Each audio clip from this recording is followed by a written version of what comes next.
Hi guys, welcome to Multiverse. Today we are going to take a look at artifacts.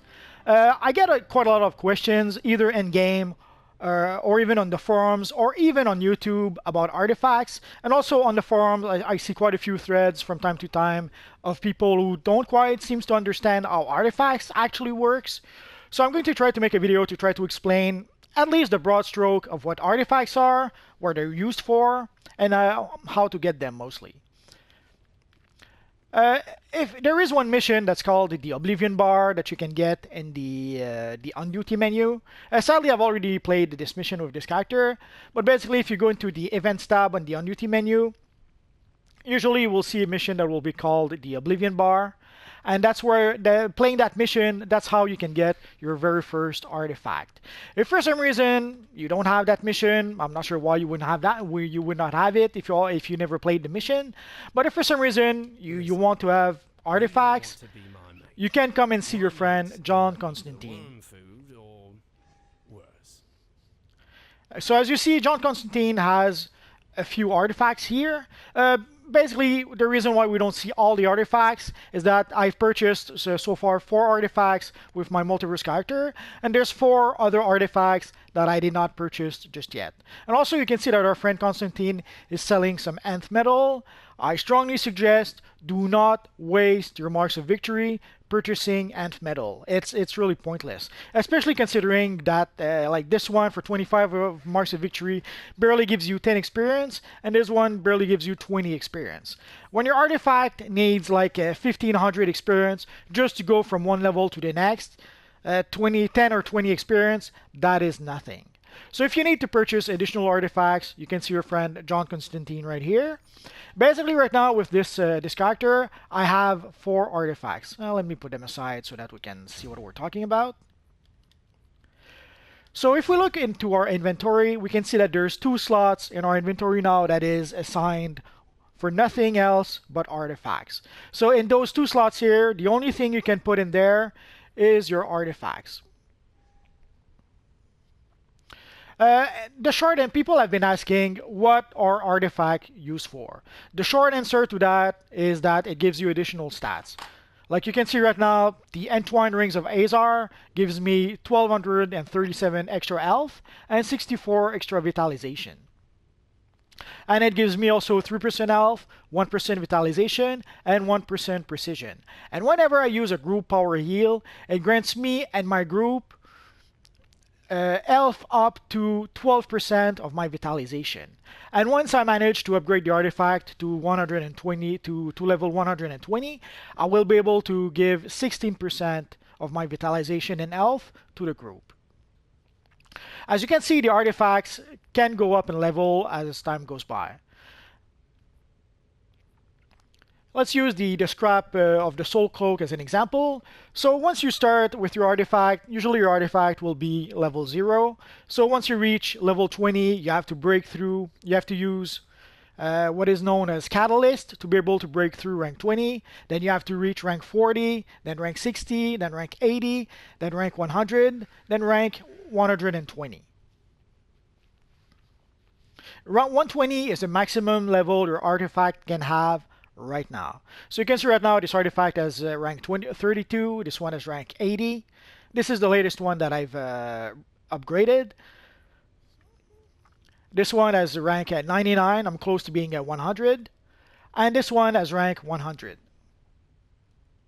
So as you upgrade your artifact and as your artifact goes up in level, it will give you more stats. And also, once you reach rank 80, it does unlock some abilities for your artifact.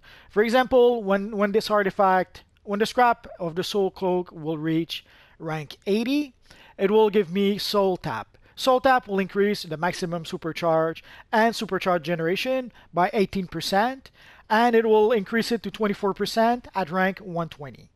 It also reduces the supercharge ability cooldown by 15% or 20%, depending if my rank is 80 or if my rank is 120. Like for here, the tetrahedron of Urgrund. Once I reached rank 80, it gave me the might of Urgrund. So whenever I hit an enemy with a superpower, it gives me and 7 group members might equal to 1.2% of my health. Once I reach rank 120 with this artifact, it will give the group and myself might equal to 1.6% of my health. I know it seems vague right now. I will show a concrete example of that in my base in just a minute. So basically, when you go to your inventory, there's this little tab over here that's called Artifact. So as you can see right now, we have my 4 artifacts right here. So I could decide to upgrade any of those artifacts right now. So we're going to, let's take our artifact. Actually, let's look at this one. So here you can see that I need to break through rank 100 with this artifact. I'm not going to do that just yet. I'm not even sure if I'm still going to continue using that artifact. I'm toying basically with replacing the Entwined Ring of Azar by the Scrap of the Soul Cloak. So let's look at the Scrap of the Soul Cloak. You can see that my next rank is 33. In order to be able to reach rank 33, I need 232 XP items for my next rank. How can I increase the strength of my artifact? The first step to do that is to use some nth metal to upgrade the artifact. Where can you get nth metal? As I showed, you can get nth metal from our friend Constantine. I strongly advise you against that. Instead, if you play the vault, whenever you play the vault, you get a whole bunch of nth metal from the vault. So if you can play the vault daily, do that, and you will get a bunch of nth metal. Also, when you play the the stabilizer fragmentation mission, you also get a bunch of nth metal from that. Like if you look here, it does says that it gives you some artifact regions, nth metal.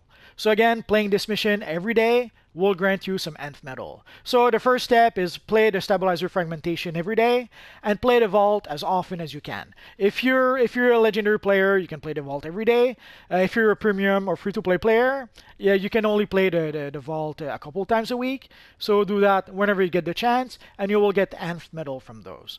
And then the other way to get nth metal is simply by defeating enemies.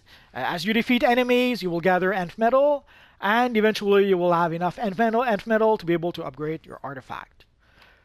So once you go to the artifact tab, let's select, let's say, our Scrap of the Soul Cloak.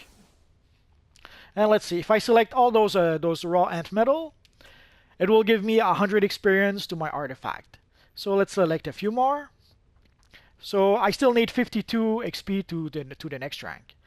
So let's go for the next one. Okay, so here we're going to be able to break through rank 33.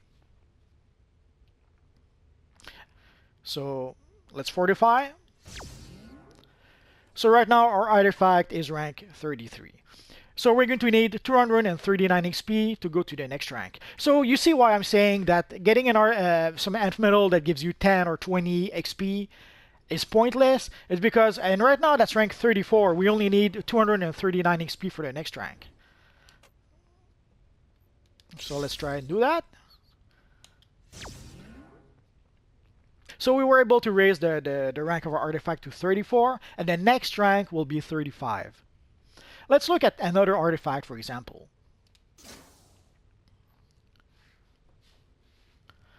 Like you can see right now, in order to be able to go from rank 80 to rank 81, I will need 1595 experience in order to be able to go to the next rank. Again, if you purchase nth metal at 10 or 20 XP each, that's pointless. That is so little XP, and it costs you so many marks of victory that only a crazy person would do that. So again, I strongly suggest do not purchase nth metal from John Constantine. It's really a waste of mark of victory. And also another thing that you could do if you really wanted to, I could decide to like use the scrap, the Scrap of the Soul Cloak to upgrade my tetrahedron of Urgrund. Sadly, if I do that, it will consume the artifact. So unless you don't need the artifact anymore, I strongly suggest don't do it. And also another thing I would like to mention. Now let's go with this one. Like you can see right now, where can I see the total Oh, I'm so sad. I'm trying to see the total. Ah, there we go. Sorry, I'm trying to see the total experience that the artifact has. Like right now, my artifact has 39,925 experience. So again, you can see how just using Ant Metal that gives you 10 and 20 experience, when you need like 40,000 just to reach rank 100, just to reach rank 80, it's pointless. Don't do it. Like here at rank 99, my artifact has 84, well, roughly 84,000 experience. Again, same here for rank 100. So when you need like a 884,000 experience point, 10 experience point and 20 experience point, that is pointless.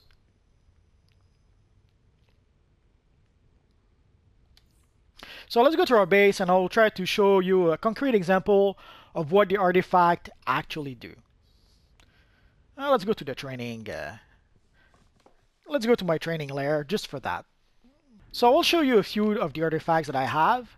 They don't all have unlocked their abilities just yet, but I have a few that actually did unlock their abilities. Like right now, this one did not unlock a Soul Trap just yet. So I won't really be able to show you what Soul Trap actually does, but it doesn't really do anything other than increase your supercharge. There's this one that increase your might. There's this one that increase your health. And there's this one that increase your power and precision. So let's try and do that. So basically, whenever a controller have this ability that is called controller debuffs. So whenever you're a controller and you hit an enemy with a controller debuff, it grants you some extra power and some extra precision. Basically, it's in proportion to your vitalization. So right now, the vitalization of my character is 9,220. The power is 25,269, and the precision is 6359. So let's start by getting rid of those little shields. So I'm going to use one of my debuffs ability, and it should increase the stats of my character. So you can see the power 25,916 and the precision 6452. And you saw it lasted just a little while, and usually it does that for each debuffs. Like in controller, you have 3 different debuffs. And basically they stack with each debuff type. So controller usually have 3 debuffs. They have a defense debuff, they have an attack debuff, and they have a healing debuff. So I'm going to hit our little sparring target with all 3 debuffs, and it should increase my stats 3 times. So you can see right now my power is 27,210 and precision is 6638. So now it went down back a bit, So you can see those buffs, those increase to our abilities don't last that long. But odds are, if you're fighting a whole bunch of evil enemies, as a controller, you should be able to constantly cast your debuffs. Maybe not constantly, but often enough that it should be able to give you a boost to your stats whenever you need to.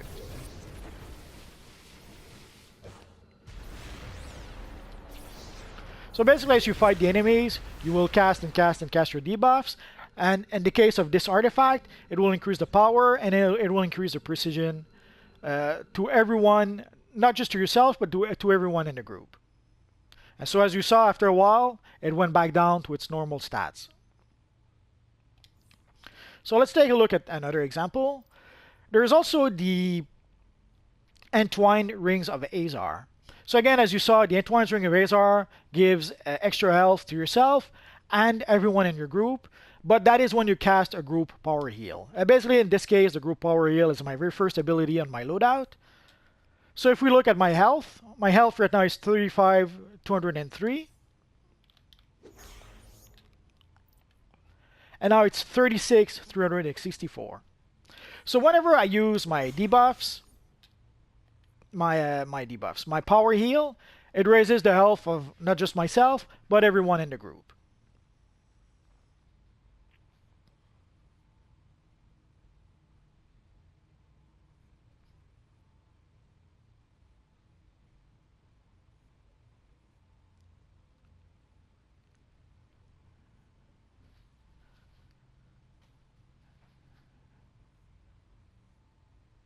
And as you saw, it does last, in this case, it does last quite a while. Not sure if this one, if for the healing, I'm not sure if for the debuffs. It could be that in combat it lasts a bit longer. Basically what happens is that as soon as I stop attacking the training targets, I pretty much go out of combat. So it could be that my stats go back down very quickly because I'm no longer in combat in that case. But roughly you can see that it does give an increase to my stats. And once the ability fades, the increase in stats does stop. So again, if I use both artifacts, then I increase my health, and here and here and here, that will increase my power and my precision. So technically, if I go through my loadout as I should be able to increase the health, the power, and the precision of everyone else in the group, of myself and everyone else in the group. The same is true. I will switch to DPS. And the same is true with the tetrahedron of Urgrund. So basically with this artifact, whenever I hit an enemy with a superpower, it gives myself and several group members might equal to 1.2% of my health, or if I raise it to rank 120, it will be 1.6% of my health. So let's take a quick look. So right now the might is 17,513. Let's get rid of that. Let's get rid of that. So whenever I hit an opponent like that, so you can see now my might is 18,483. Should last for a bit.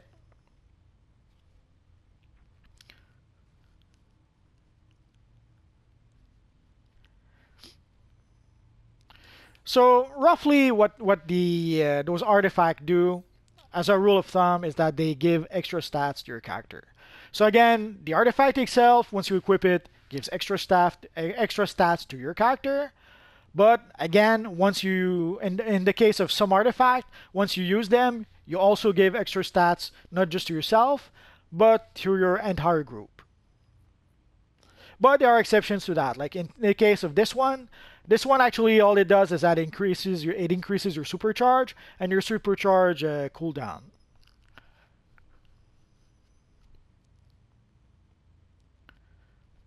So in the case of the scrap of the soul cloak, you don't have to do anything. Whether you use powers or not, it will increase your supercharge. And depending on which character you use, like in the case of this character, doesn't seem like a good thing because my character does not use any supercharge. But in the case of, let's say, my controller does use a supercharge that is a group shield, and that also gives power to the group and all that good stuff. So that's why I did not upgrade the Entwined Rings of Azar just yet, because I'm toying with the idea of sacrificing the Entwined Rings of Azar and using the scrap of the Soul Cloak with this character instead. I guess we're gonna have to wait and see what I end up doing. Hey, look who it is! So again, roughly speaking, that is what the artifacts are doing. They're increasing your stats. And originally it was added as just a fun add-on that could give us some extra way to increase the strength of our character. Sadly, with game update 80, that pretty much changed. Originally this was seen as just a bonus that they were giving us, but sadly with game update 80, one of the things they're doing with game update 80 is that they're increasing the stats of NPCs in order to be able to match with the fact that people now have artifacts that give them extra stats. So now we have extra stats thanks to those artifacts, but sadly they've raised the stats of the NPCs to match with the stats of our artifacts. So something that used to be that was pretty much a bonus at first, or at least that's how it was presented at first, is now pretty much mandatory. Now you're gonna have to you are going to have to use the artifacts to compensate for the fact that the stats of the NPCs, especially at endgame, have been increased in proportion to the artifacts. Supposedly that the stats of the NPCs at endgame have been increased, and the stats of the NPCs earlier in the game have been decreased. I'm not sure about that just yet. I did not test that thoroughly, so I would have to do more testing to know if that's true or not, or to know that for sure.